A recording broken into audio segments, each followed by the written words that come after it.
J'aime Radio.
Radio, je vais vous demander de vous présenter. Bonjour, Gaïd Le Goff, professeur de physique-chimie au collège de Musillac et co-secrétaire départemental du SNES. Et nous sommes avec Fabrice Rabat, professeur de SVT au collège Charles de Gaulle de Pleumeur et deuxième co-secrétaire départemental du SNES FSU. Alors on est devant le lycée Colbert à Lorient, non au choc des savoirs. Qu'est-ce qui se passe exactement? Qu'est-ce que ça signifie? Alors, on est devant le lycée Colbert aujourd'hui parce que on a une visite ministérielle. Nicole Belloubet vient sur Lorient la veille des vacances. Il n'y a pas de plus beau cadeau pour montrer notre colère contre le choc des savoirs. Le choc des savoirs qui est une réforme voulue par Gabriel Attal depuis le mois de décembre. Il a présenté ça quand il était ministre de l'Éducation, un magnifique tremplin pour arriver à Matignon.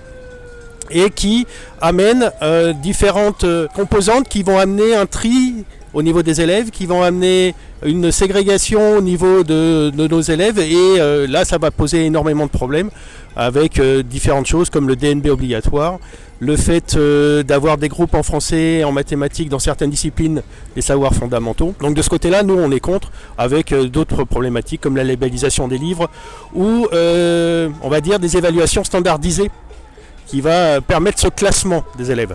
Et qu'est-ce que vous préconisez? Nous, ce qu'on demande, alors l'intersyndicale demande le retrait de cette réforme. C'est-à-dire qu'on a eu des textes qui sont parus. Ces textes, ils précisent bien alors groupe de niveau, groupe de besoin, on joue sur la sémantique, mais dans les faits, ça sera effectivement du tri social, du tri des élèves. On sait pertinemment que les mettre en groupe de niveau, groupe de besoin, entre ceux qui sont dans le groupe des bons, qui voudront rester dans le groupe des bons, qui vont se tirer la bourre. On parle d'élèves de 6e ou de 5e, ce sont des jeunes élèves. Et on a ceux qui seront classés dans le groupe des moins bons.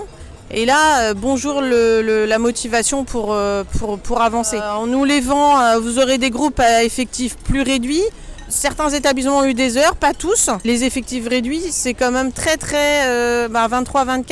Ça s'appelle pas des effectifs réduits, clairement. Et puis les autres disciplines, ils seront à 30. Donc il n'y a rien de bon dans cette réforme. Mon collègue parlait du diplôme national du brevet qui deviendrait obligatoire pour entrer en lycée général, technologique ou lycée professionnel. Donc en fait, les élèves qui n'auront pas leur brevet n'auront qu'un choix, l'apprentissage. Une perspective de casser les études pour nombre d'élèves et ça aussi on le dénonce. Vous vous préoccupez du devenir des élèves, mais quel est le devenir des professeurs? Alors nous, notre devenir, il est très très sombre en fait, parce que on a de plus en plus de mal à recruter. Qu'est-ce que vous voulez commencer au niveau du SMIC, avoir une perspective de carrière très longue, 42 heures en moyenne par semaine, pas bien payé. Le gel du point d'indice a fragilisé le pouvoir d'achat des profs.